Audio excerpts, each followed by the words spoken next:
Hello everyone, welcome back to Run Academy.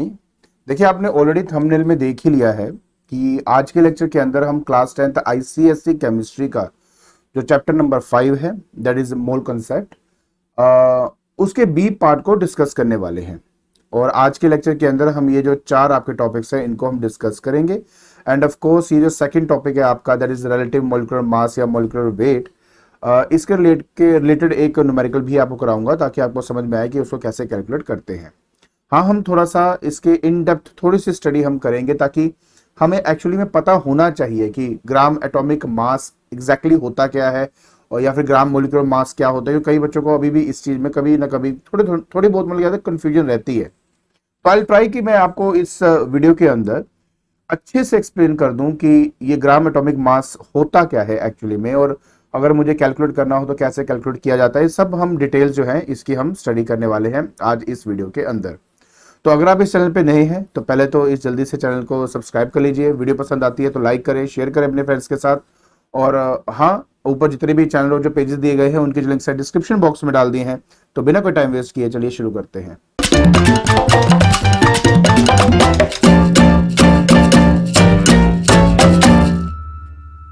देखिए, आज हमने स्टडी करना है रिलेटिव एटॉमिक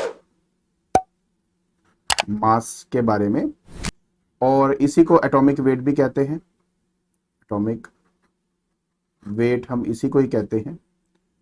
ओके, सो सबसे पहले ना मैं आपको ये समझाने की कोशिश करता हूँ कि हमें इस टॉपिक की जरूरत क्या है ना। हम ये पढ़ क्यों रहे हैं, क्या रीजन है इस चीज के, मतलब क्या इसके पीछे क्या कहानी क्या है। देखिए, बात समझने की कोशिश करना। बात सिर्फ इतनी है कि यार अगर हम किसी एक एटम को ध्यान से देखें तो एटम का जो साइज है वो बहुत ही छोटा होता है। इतना छोटा है कि मैं डायरेक्ट तरीके से इसके मास या वेट को कैलकुलेट नहीं कर सकता। पर फिजिक्स के अंदर कई सारे ऐसे हमारे पास मेथड हैं, मतलब इनडायरेक्ट मेथड ऑफ कोर्स, जिनकी हेल्प से हमने एटम का इवन साइज पता किया, और इवन हमने उन एटम्स का जो मास है उसको भी कैलकुलेट किया। जैसे फॉर एग्जांपल, अगर मैं किसी जैसे हाइड्रोजन की बात करते हैं, ठीक है, किसकी बात करते हैं, हाइड्रोजन की। तो हाइड्रोजन के केस में हमने जब इसके मास को कैलकुलेट किया तो वो वैल्यू 1.6735 इंटू 10 की पावर -24 ग्राम हमें मिली। उसी तरह अगर मैं ऑक्सीजन की बात करूं, किसकी, ऑक्सीजन की बात करूं, और जब हमने उसके मास को कैलकुलेट किया तो 26.565 इंटू 10 की पावर -24 ग्राम हमें उसका मास मिला। अब जैसे आप यहाँ पे देख सकते हो, ये जो मास यहाँ पे है कितना छोटा मास है आपका, और क्योंकि मास इतना ज्यादा छोटा है आपका, इसलिए इनके लिए किलोग्राम या ग्राम जैसे यूनिट इतने अप्रोप्रिएट नहीं थे। तो हमने क्या किया, हमने ना एक तरीका ढूंढा। हमने ना किसी एक एटम के मास को अपना स्टैंडर्ड मान लिया और एज अ यूनिट उसको मान लिया, और बाकी जितने भी एटम्स थे उनका जो मास है वो उसी स्टैंडर्ड वैल्यू के मल्टीपल की फॉर्म में हम स्टडी करना शुरू कर दिया। तभी इसका नाम है रिलेटिव एटॉमिक मास, मतलब किसी एक का एटॉमिक मास को हमने क्या कर लिया, स्टैंडर्डाइज कर दिया। और रिलेटिव मतलब होता है कि उस पर्टिकुलर स्टैंडर्ड वैल्यू के विद रिस्पेक्ट टू बाकी एटम्स का मास हम कैलकुलेट करना शुरू कर दिए। अब हुआ यह कि स्टार्टिंग के अंदर जो हाइड्रोजन है उसी को एज अ स्टैंडर्ड की तरह यूज किया गया था। क्यों, क्योंकि देखो, एक तो सबसे लाइटेस्ट हमारे पास ये एक एक एटम है, और बाकी जो है हमें लगा कि उस जितने भी बाकी एटम्स हैं उनका जो मास होगा वो इसके मल्टीपल के फॉर्म में आराम से हम याद कर पाएंगे। बट प्रॉब्लम ये हुई कि जैसे मान लो ऑक्सीजन है, मैं जस्ट एक सिंपल सा एग्जांपल दूंगा, शायद आपको समझ में आएगा। जैसे ऑक्सीजन है, अब ऑक्सीजन का जो एक्चुअलिटी में मास हमारे पास है, और जब हमने उसको एक हाइड्रोजन के रेफरेंस में इसके मास को फाइंड किया तो उनके मासेस में थोड़ी सी डिस्क्रिपेंसी थी। अब उस डिस्क्रिपेंसी को दूर करने के लिए हमें एक्चुअली में एक नया यूनिट चाहिए था, जिसके मल्टीपल की फॉर्म में अगर मैं किसी बाकी एटम के मास को कैलकुलेट करूं तो इतनी ज्यादा उसके रियल मास के साथ इतनी ज्यादा डिस्क्रिपेंसी नहीं होनी चाहिए।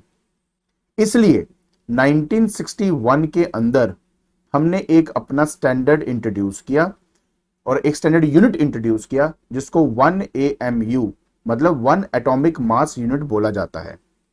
तो पहले तो मैं आपको वन एटॉमिक मास यूनिट के बारे में बता देता हूं। देखिए, जैसे मान लीजिए कि मेरे पास एक कार्बन का एटम है, ठीक है, ये मेरा कार्बन का एक एटम है, उस कार्बन के एटम का अपना एक मास होगा, ठीक है। अब हमने क्या किया, उसके 12 बराबर के हिस्से कर दिए, 12 इक्वल पार्ट्स कर दिए। जब मैंने इसके 12 इक्वल पार्ट्स किए तो उसके एक पार्ट का जो मास होगा उसको हमने 1 AMU कंसिडर कर लिया। तो समझ में आया क्या किया हमने? हमने 1/12 of the mass of carbon atom जो C12 वाला होता है, क्योंकि इसमें भी आइसोटोप होते हैं ना, तो हमें C12 वाले एटम की यहां पे बात हो रही है। तो C12 हमारा पास एक एटम है, उसके हमने 12 इक्वल पार्ट्स कर दिए, उनमें से एक पार्ट का जो मास होगा उसको हमने 1 AMU कर दिया। पर जैसे ही हमने 1 AMU इंट्रोड्यूस किया और जब मैंने 1 AMU के मास को कैलकुलेट किया, तो 1 AMU का मास पता क्या होता है, ये भी आप ये याद रखें आप प्लीज, आपके फायदे की बात है। 1 AMU आपका 1.66, ये अप्रोक्सीमेट वैल्यू बता रहा हूं, 1.66 इंटू 10⁻24 ग्राम्स होता है आपका। तो जैसे आपको मैंने हाइड्रोजन का बताया, हाइड्रोजन क्या है, 1.67 है, और 1 AMU 1.66 है। तो आप कह सकते हैं अप्रोक्सीमेटली कि जो हाइड्रोजन का मास है, हाइड्रोजन का जो हमारा मास है वो 1 AMU लिख सकते हैं, मतलब क्योंकि देखो ना 1.67 है, ये 1.66 है, 10⁻24 10⁻24 है। तो हाइड्रोजन जो है, ये जो हाइड्रोजन है, ठीक है, इसका रिलेटिव एटॉमिक मास जो है वो 1 AMU लिया जाएगा, क्योंकि AMU हमारी एक स्टैंडर्ड वैल्यू हो गई और हाइड्रोजन और 1 AMU की वैल्यू लगभग सी सेम सी, तो हमने उसको 1 AMU कंसिडर कर लिया। उसी तरह अब मान लीजिए कि मेरे पास ऑक्सीजन है। अब ऑक्सीजन जो है यहां पर 26.565 10⁻24 है, ठीक है, और मेरे पास 1 AMU है 1.66 इंटू 10⁻24। तो अगर मुझे इसका रिलेटिव एटॉमिक मास निकालना है तो मैं कैसे निकालूंगा? देखिए, अगर ऑक्सीजन का मुझे रिलेटिव एटॉमिक मास जब निकालना था तो मैंने क्या किया, उसके एक एटम का मास ले लिया, जैसे कि 26.565 इंटू 10⁻24 है, और उसको मैंने डिवाइड कर दिया इस 1 AMU की वैल्यू के साथ, जैसे 1.66 इंटू 10⁻24 है। बस जब हमने इसको कैलकुलेट किया तो इसकी जो हमारी वैल्यू आई वो मेरे को मिली 16 के करीब, 16 के करीब मिली। तो हमने कह दिया कि भाई ये जो ऑक्सीजन है इसका जो एटॉमिक मास यूनिट है वो 16 AMU के बराबर होगा। बस इस तरह से हमने हर एक एटम के एक रिलेटिव एटॉमिक मास हमने किया। तो आई होप आप समझ गए रिलेटिव एटॉमिक मास हमें क्यों चाहिए था।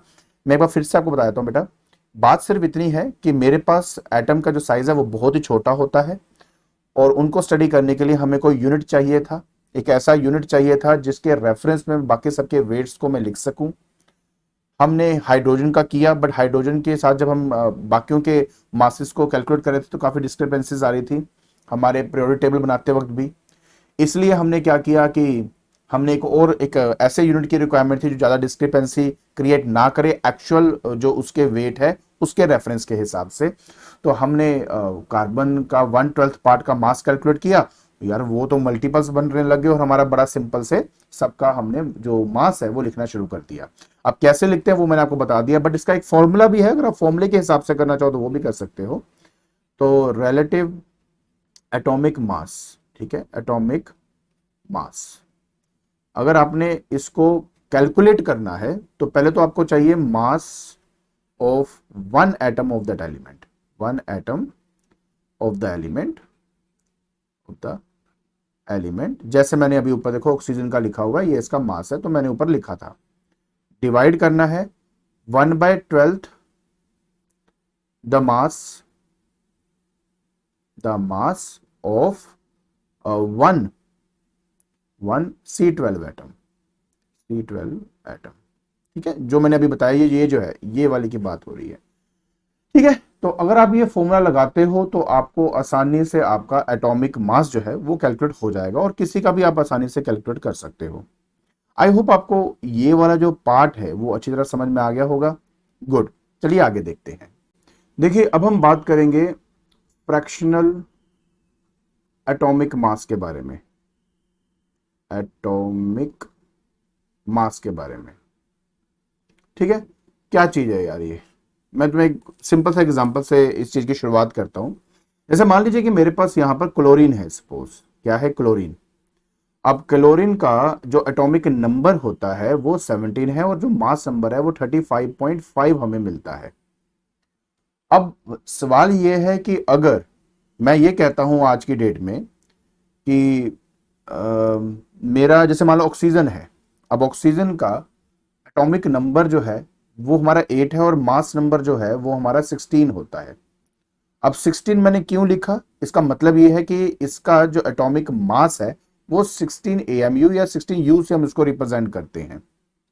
और इसका मतलब ये हुआ कि ये मेरा 16 गुना हैवियर है। किससे?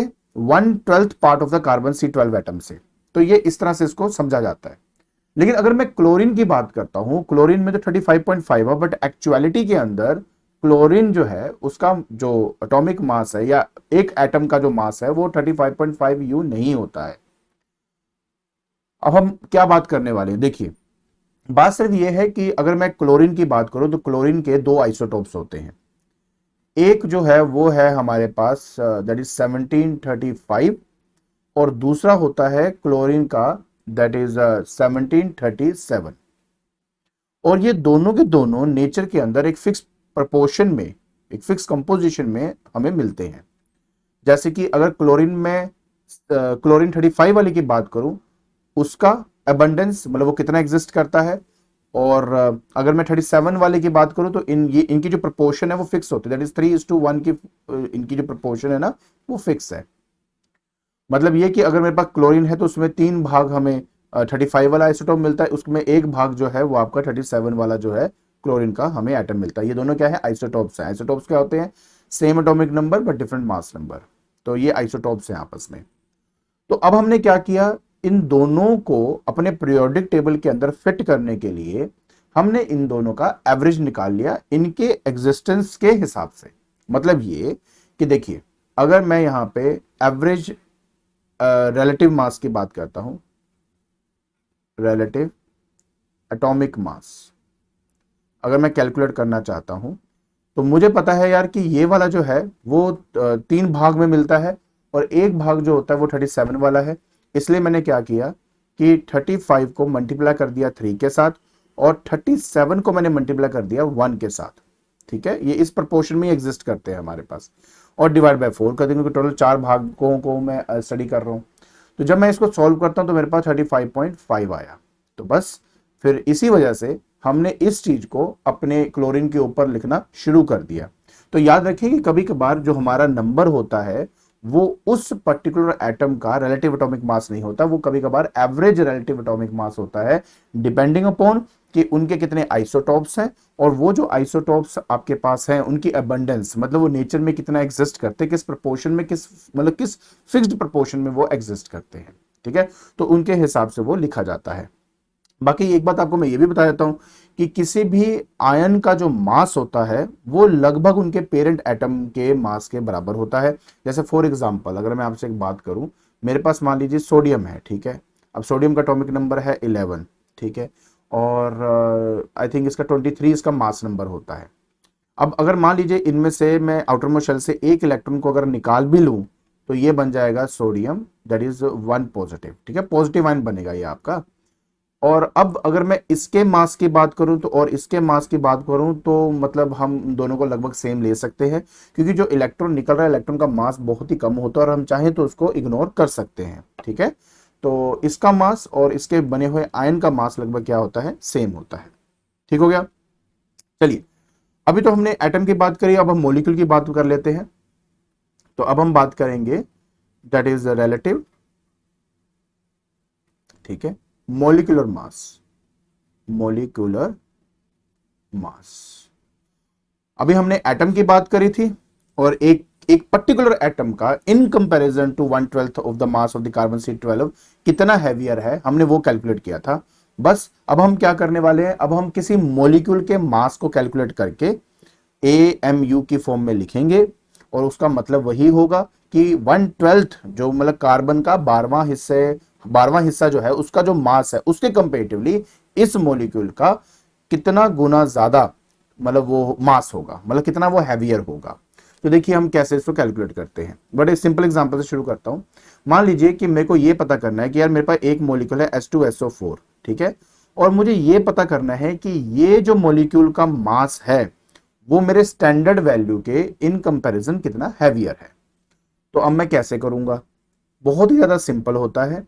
हमारे पास जितने भी यहाँ पे एटम्स होते हैं उनके AMU के साथ उनको मल्टीप्लाई करते हुए हमने इन सब का टोटल मास कैलकुलेट करना होता है। जैसे कि H2SO4 है तो 2 हाइड्रोजन है, इसलिए मैं 2 इंटू 1 कर दूंगा। 1 क्यों, क्योंकि हाइड्रोजन का जो रिलेटिव एटॉमिक मास है वो 1 AMU लिया होता है, 1 AMU ही होता है। सल्फर की बात करूं तो 32 AMU होता है, मतलब 32 टाइम्स हैवियर होता है उस 1 AMU से। 1 AMU समझ गए ना क्या है, मैं बार बार नहीं बोलूंगा, मैं अभी इसलिए बार बार बोल रहा हूं ताकि आपको ये बातें समझ में आ जाएं। तो 32 AMU का मतलब हुआ कार्बन के 12वें हिस्से का जो मास है उससे ये 32 टाइम्स हैवियर है। बस अब मैं बार बार नहीं ये बात बोलूंगा। उसी तरह ऑक्सीजन की बात करें तो ऑक्सीजन का 16 AMU होता है। तो बस 2 इंटू 1 कर दिया, प्लस कर दूंगा, सल्फर तो एक ही है तो 32, प्लस कर दूंगा मैं ऑक्सीजन लेकिन 4 है तो 4 इंटू 16 में यहाँ पे कर दूंगा। तो 2 प्लस 32 प्लस 64 ये मेरे पास आ गया। तो 4 5 6 7 8 8 और 9 98 AMU, ठीक है। तो इसका क्या मतलब हुआ, इसका मतलब ये है कि अब ये जो मॉलिक्यूल है मेरे 1/12 जो कार्बन है, 1/12 जो कार्बन का मास है ना, जो भी मास है, ये H2SO4 इस मास से 98 टाइम्स हैवियर है, ठीक है। ये इसका मतलब होता है। आई होप आपको अब अच्छी तरह समझ में आ गया मैं क्या समझाने की कोशिश कर रहा हूं कि रिलेटिव एटॉमिक मास क्या होता है और मॉलिक्यूलर मास क्या होता है आपका, ठीक है। अब मैं आपको ना यार एक न्यूमेरिकल करवाता हूं और उस न्यूमेरिकल से क्या होगा कि आपको समझ में आएगा कि कैसे इसको करना है। चलिए, तो रिलेटिव मॉलिक्यूलर मास के बेस पे एक सॉल्व एग्जांपल हम करते हैं। देखिए, तो ये वो आपका एग्जांपल है, कहता है कि कैलकुलेट द मॉलिक्यूलर मास और the molecular weights of the following compound. एक तो कॉपर सल्फेट का क्रिस्टल आपको दिया हुआ है और साथ में अमोनियम सल्फेट आपको दिया हुआ है, जो बहुत सिंपल है, आराम से आपने कैलकुलेट करना है। और AMU रिलेटिव एटॉमिक मास जो है वो सबके यहाँ पे दिए हुए हैं, ठीक है। चलिए जी फटाफट करते हैं इस चीज को। तो सबसे पहले हम बात करेंगे ए पार्ट की। अब ए पार्ट के अंदर हमारे पास है copper sulphate, that is CuSO4.5H2O, मतलब इसमें 5 मॉलिक्यूल जो हैं पानी के हैं। चलिए शुरू करें यार फटाफट। तो मेरे को इसको सॉल्व करना है। तो कॉपर है 63.5, चलो डन हो गया, एक ही है तो एक ही लिखूंगा। प्लस सल्फर मेरा एक ही है तो 32 आ गया मेरे पास यहाँ पे। चलो आगे, उसके बाद ये जो आप देख रहे हो 4 क्या है, मेरे ऑक्सीजन के एटम्स हैं। एक एटम का जो रिलेटिव एटॉमिक मास है वो 16 है तो 16 इंटू मैंने 4 कर दिया। अब उसके बाद प्लस, ये जब 5 इंटू लिखा हुआ है ना H2O, तो मतलब ये हुआ 5 ब्रैकेट में। अब H2 का टोटल जो आपका मास होगा उसका 5 गुना आप लोगों को लेना है। अब हाइड्रोजन 2 है तो 2 इंटू 1 कर दूंगा, प्लस ऑक्सीजन मेरा एक ही है तो प्लस 16 यहाँ पे मैं इसको कर दूंगा, ठीक है। चलिए, तो ये आ गया मेरे पास 63.5 प्लस 32 प्लस मेरे पास आ गया 64, ठीक है। एंड प्लस अब यहाँ पे आ गया 16 इंटू है ना, नॉट प्लस है, गलत हो गया यहाँ पे, थोड़ा उसको साथ के साथ ठीक कर लेता हूँ मैं। ये 2 हाइड्रोजन है ना तो 2 इंटू 1 होगा, 2 हाइड्रोजन और एक हाइड्रोजन का 1 AMU होता है, ठीक है। ये करना है आपने। तो यहाँ पे आ गया 5 इंटू 18, ठीक है। 90, ये आपको ये सॉल्व करेंगे तो 90 आ जाएगा। बस चलिए, आप इन सबको आपस में ऐड करना है तो आपका जो फाइनल आंसर है वो आपको 249.5 AMU आपको मिल जाएगा। तो इसका मतलब है कि कार्बन के 12वें हिस्से का जो मास है उससे ये वाला जो है मॉलिक्यूल इतने टाइम्स हैवियर है, तो ये इसका मतलब हो जाता है। ठीक है, पहला पार्ट समझ में आ गया होगा। चलिए दूसरे पार्ट की तरफ लेके चलूँ मैं आपको फटाफट। तो हमारे पास अमोनियम सल्फेट है, ये है NH4 होल ट्वाइस और SO4 हमें यहाँ पे दिया हुआ है। देखिए सबसे पहली बात, ये ब्रैकेट में 2 का मतलब हुआ कि भाई 2 मल्टीप्लाई करेंगे NH4 का जो भी मास आएगा उसका डबल करेंगे मतलब। तो नाइट्रोजन मेरा 14 है, ठीक है, हाइड्रोजन मेरे 4 हैं एक्चुअली में, तो 4 हाइड्रोजन है तो 4 इंटू मैं 1 कर दूंगा, डन। प्लस आगे बढ़ते जाओ बढ़ते जाओ, फिर हमारे पास आता है सल्फर 32 आएगा और 4 ही ऑक्सीजन है तो 4 इंटू 16 मैं यहाँ पे ऐसे कर दूंगा, ठीक है। तो ये आ गया आपके पास 18 और 18 टू जा होते 36, तो 36 प्लस 32 प्लस 64, तो 132 AMU आपको यहाँ पे मिल जाता है, ठीक है। वैसे AMU को लिखने का तरीका A.M.U. होता है, ठीक है। आप चाहें तो ऐसे लिख दे तो बेटर है, अगर ऐसे भी लिख देते तो ये इतना कोई गलत होता नहीं है, मतलब आप ऐसे भी लिख सकते हो वैसे भी लिख सकते हो, ठीक है। आई होप आपको ये वाला पार्ट अच्छी तरह समझ में आ गया होगा, बहुत बढ़िया। चलिए अब आपको मैं एक नेक्स्ट टॉपिक की तरफ लेके चलता हूं जिसका नाम है ग्राम एटॉमिक मास और ग्राम एटॉमिक वेट। चलिए अब वो समझते हैं। देखिए अभी हमने जो स्टडी करना है वो है ग्राम एटॉमिक मास, ठीक है। क्या होता है ग्राम एटॉमिक मास? कई बच्चों को ना इसको लेके काफी कंफ्यूजन है, तो आज मैं ट्राई करूंगा सारा कुछ जो है मैं यहाँ पे क्लियर कर दूं। सबसे पहले तो मैं इसकी डेफिनेशन लिखता हूं, कहता है the atomic mass of an element expressed in ग्राम, ठीक है, या ग्राम्स आएगा ना, grams is called gram atomic mass. Example देता हूं, मतलब कुछ नहीं है यार, अगर आपने किसी के मास को AMU में रिप्रेजेंट किया, उसको AMU की जगह पे G लगा दोगे तो वो ग्राम एटॉमिक मास हो जाएगा, बस ये उसका मतलब होता है।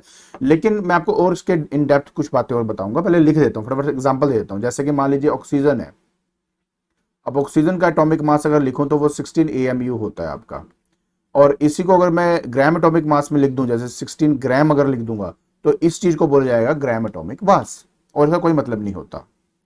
देखिए अब हमें ना एक्चुअली में 1 ग्राम एटम को समझना है कि क्या होता है 1 ग्राम एटम क्या होता है। देखिए आपको बेटा एक सिंपल सी बात ना बताता हूं मैं यहाँ पे। एक हमारे पास नंबर होता है जिसको कहते हैं एवोगैड्रोस नंबर, और एवोगैड्रोस नंबर जो है वो होता है 6.023 इंटू 10 की पावर 23। ये जो नंबर आप देख रहे हो इसको एवोगैड्रोस नंबर हम कहते हैं। इस एवोगैड्रोस नंबर की खास बात है, और वो बात ये है कि हम इस नंबर को एज ए स्टैंडर्ड यूज करते हैं। फॉर एग्जाम्पल अगर मैं आज आपको ये बोलूं कि मेरे पास एक हाइड्रोजन है, ठीक है, हाइड्रोजन में कई सारे एटम्स हैं। अब अगर उन सभी हाइड्रोजन एटम की क्वांटिटी में से अगर मैं इतने नंबर ऑफ हाइड्रोजन एटम्स निकाल लूं तो उसको मैं कहूंगा 1 gram atom of hydrogen, atom of hydrogen. अगर मैं किसी भी एलिमेंट के आगे 1 ग्राम एटम लिख देता हूं तो उसका मतलब होता है कि मैंने उस पर्टिकुलर एलिमेंट के इतने नंबर ऑफ इतने नंबर ऑफ एटम्स को इकट्ठा किया हुआ है।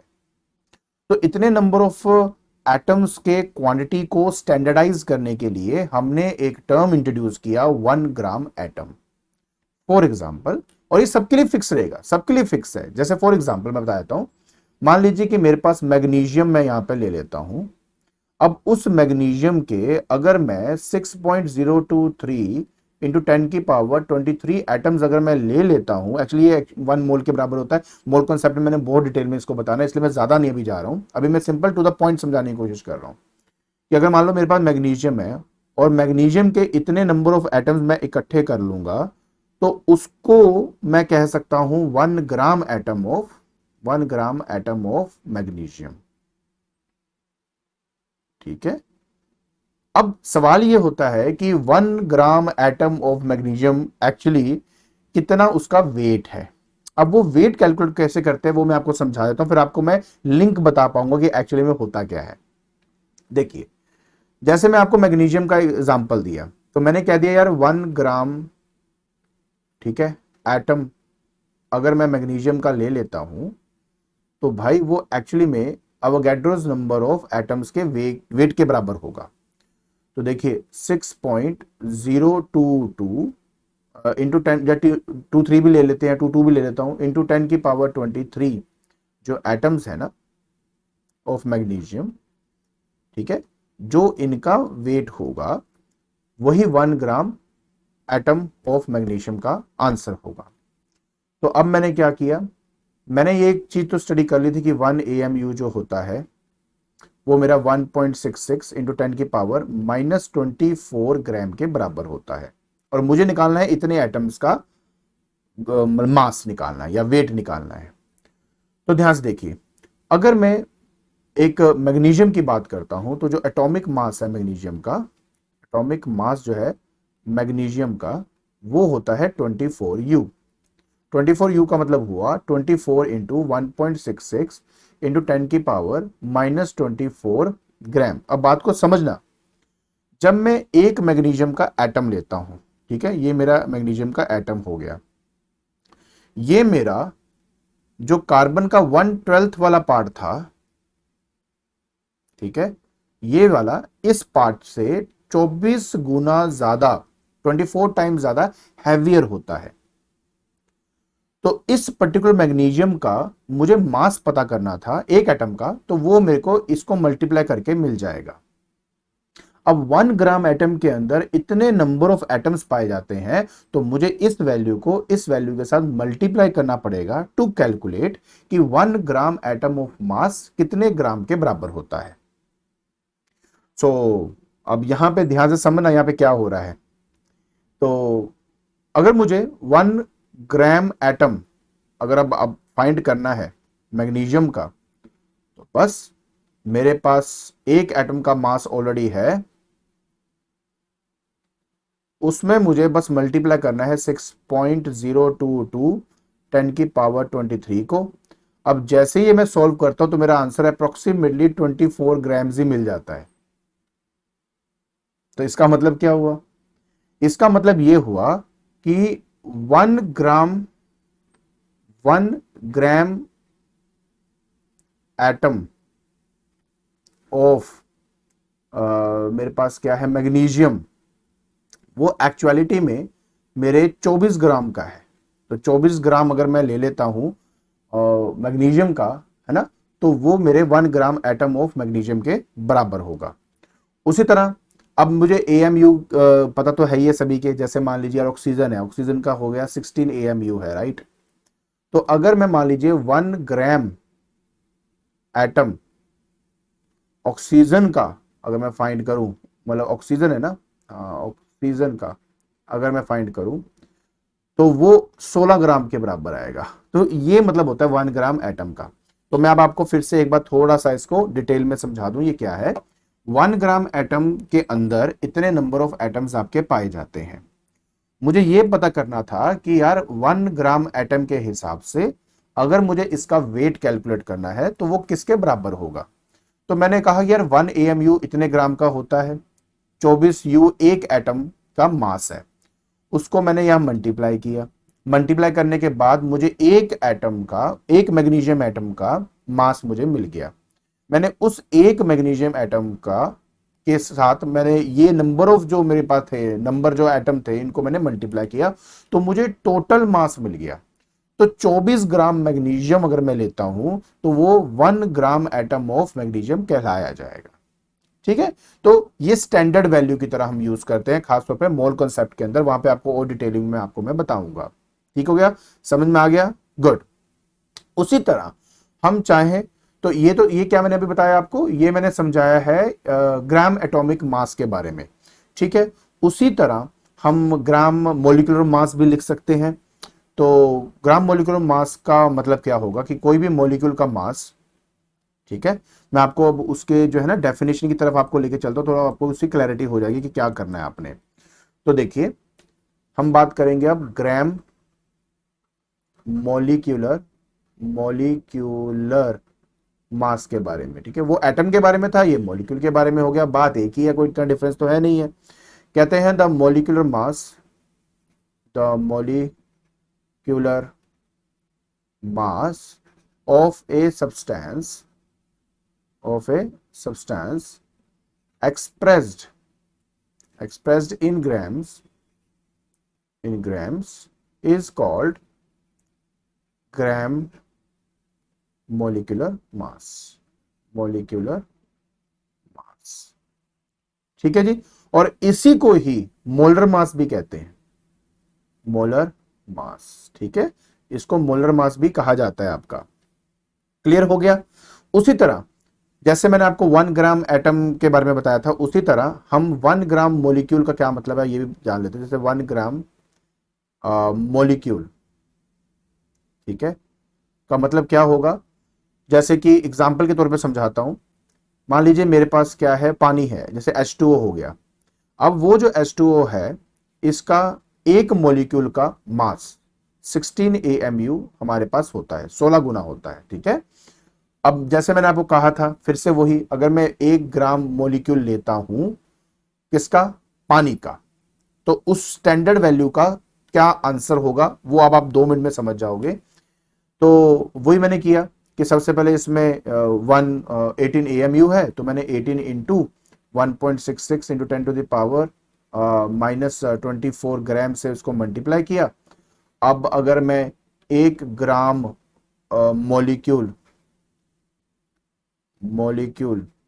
ऑफ H2O मतलब पानी लेता हूं, तो उसके अंदर कितने मोलिक्यूल्स पाए जाएंगे पानी के, 6.023 इनटू 10 की पावर 23 मोलिक्यूल्स ऑफ पानी। तो ये स्टैंडर्ड वैल्यू है बेटा। ठीक है, ये स्टैंडर्ड वैल्यू है। तो एक मोलिक्यूल की जो वेट है वो ये है। अगर इतने से मल्टीप्लाई करूंगा तो 18 इंटू 10 की नहीं 18 इंटू 1.66 इंटू 10 की पावर -24 इंटू ये करूंगा मैं, दैट इज 6.023 इंटू 10 की पावर 23। तो जब इसको सॉल्व करेंगे इसका आंसर भी अप्रोक्सीमेटली 18 ग्राम्स आपको मिल जाएगा। तो 18 ग्राम अगर मैं वाटर लेता हूं तो वो मेरा 1 ग्राम मोलिक्यूल ऑफ मतलब जो पानी है मैं उसको लिख सकता हूं, वाटर लिख सकता हूं। तो ये स्टैंडर्ड वैल्यूज होती हैं। ये स्टैंडर्ड वैल्यू से क्या होगा, इसी का तो इस्तेमाल करके आप अपना जो सारा आंसर है वो फाइंड आउट करोगे ना। तो ये बात समझनी बहुत ही इंपॉर्टेंट है। सो आई होप आपको ये अच्छी तरह समझ में आ गया होगा कि मैं एक बार फिर से रिकैप कर देता हूं सारा कुछ आपके लिए फटाफट, ताकि आप समझ जाओ कि हमने क्या क्या किया, कैसे कैसे हमने इस चीज को स्टडी किया है। ठीक है, देखिए, तो सबसे पहले हमने बात करी थी अपने रिलेटिव एटॉमिक मास की। ठीक है, तो हमने कहा कि यार प्रॉब्लम ये थी कि हमारे पास कोई भी एक, देखो डायरेक्ट मेथड तो है नहीं किसी भी एटम के मास को कैलकुलेट करने का, वो तो हम कर नहीं सकते थे। तो फिर हमने क्या किया, एक स्टैंडर्ड इंट्रोड्यूस किया ताकि उनके कंपैरिजन के हिसाब से बाकी सबके मासेस को मैं लिख सकूं। तो 1 AMU वो हमारा स्टैंडर्ड वैल्यू निकला। ठीक है, हमने उसका 1/12 हिस्सा किया। 1/12 हिस्सा करने के बाद हमने जो उसका मास आया उससे कंपैरिजन में सभी के जो मासेस हैं उनको हमने लिखना शुरू कर दिया। ठीक है, कैसे करते हैं वो मैंने आपको बता दिया कि इस फॉर्मूले की हेल्प से आप आराम से वो कर सकते हो। बाकी मतलब ऑक्सीजन करके भी आपको मैंने दिखा दिया। ठीक है, फिर फ्रैक्शनल एटॉमिक मास हमने ये कहा कि जब आप किसी एटम को देखते हो तो जरूरी नहीं होता कि जो ऊपर वाला नंबर होता है वो हमेशा आपका मतलब क्या था, रिलेटिव एटॉमिक मास ही हो, वो फ्रैक्शनल एटॉमिक मास भी हो सकता है। फ्रैक्शनल एटॉमिक मास तब होता है जब हमारे पास कोई एक एटम एक फिक्स प्रोपोर्शन में अपने आइसोटोप्स के फिक्स प्रोपोर्शन में हमें मिलता हो। और अगर मुझे पता हो जैसे क्लोरीन है वो 3:1 की फॉर्म में हमें मिलता है, अगर 3:1 की फॉर्म में मिलता है तो हमने उसका एवरेज रिलेटिव एटॉमिक मास लिखा और वो वैल्यू आई 35.5 और उसी को फ्रैक्शनल एटॉमिक मास भी हम कह देते हैं। क्लियर हो गया। फिर क्या करना था, कुछ भी नहीं। फिर मैंने आपको एक बात बताई थी कि अगर मान लीजिए मेरे पास कोई एटम है उसमें से इलेक्ट्रॉन निकल जाता है और एक आयन बन जाता है, आयन का मास लगभग सेम ही होता है जो मास मेरे पास एटम का मास है, क्योंकि इलेक्ट्रॉन का मास जो है वो इतना ज्यादा मतलब कम है कि हम उसको करें ना करें वो एक ही बराबर है। ठीक है, फिर हमारे पास रिलेटिव मोलिकुलर मास है। तो जैसे एटम की बात हमने करी वैसे हमने मोलिक्यूल की बात करी। इसके कंपैरिजन मतलब इसको समझने के लिए मैंने आपको एक क्या करवाया, न्यूमेरिकल भी करवाया। अब वो न्यूमेरिकल की कोशिश इस तरह का है। आई होप ये समझ में आ गया होगा कैसे आपने इस चीज को फाइंड करना है। फिर हमने ग्राम एटॉमिक मास के बारे में स्टडी किया। देखिए, अगर आप किसी AMU को सीधा ग्राम में अगर लिख देते हो तो वो ग्राम एटॉमिक मास हो जाता है। लेकिन एक चीज समझनी बहुत इंपॉर्टेंट थी, वो था कि 1 ग्राम एटम का मतलब क्या होता है। जैसे मान लो अगर मैं कहूँ 1 ग्राम एटम ऑफ मैग्नीशियम क्या है, तो वो पता होना बहुत इंपॉर्टेंट था। तो मेरे बात समझने की आई होप आपने ये सब में समझा होगा कि अगर मैं एक हाइड्रोजन का 1 ग्राम एटम फाइंड करना चाहता हूं तो उसका मतलब होता है कि 1 ग्राम एटम का मतलब होता है कि उसके अंदर इतने नंबर ऑफ एटम्स आपके पाए जाएंगे। फिर एक एटम का जो मास है वो मुझे पता है। अगर मेरे पास इतने नंबर ऑफ एटम्स हैं तो उनको आपस में मल्टीप्लाई करिए, मल्टीप्लाई करने के बाद अप्रोक्सीमेट वैल्यू जो है वो मेरे को ये मिल जाती है। तो 24 ग्राम, जैसे 1 ग्राम ऑफ मैग्नीशियम लिख रहा हूं तो एक्चुअली वो 24 ग्राम के बराबर होगा मेरा। ठीक है। तो उसी तरह अगर ऑक्सीजन का लिखूंगा तो 16 ग्राम लिखा जाएगा। फिर मैंने ग्राम मॉलिक्यूलर मास के बारे में बताया, जो एटम के लिए किया वही मॉलिक्यूल के लिए हमने करना है। सो आई होप ये सब चीजें आपको अच्छी तरह समझ में आ गई होंगी। ठीक है, तो आज के लेक्चर के अंदर हमने relative atomic mass, relative molecular mass, gram atomic mass, gram molecular mass, इन सब चीजों को अच्छी तरह स्टडी किया। एंड आई होप आपके मन में जो भी डाउट्स होंगे वो यहाँ पे क्लियर हो चुके होंगे। अगर आपको ये वीडियो पसंद आ रही है तो please like it, share it and subscribe it. आज के लिए बस इतना ही। Thank you so much.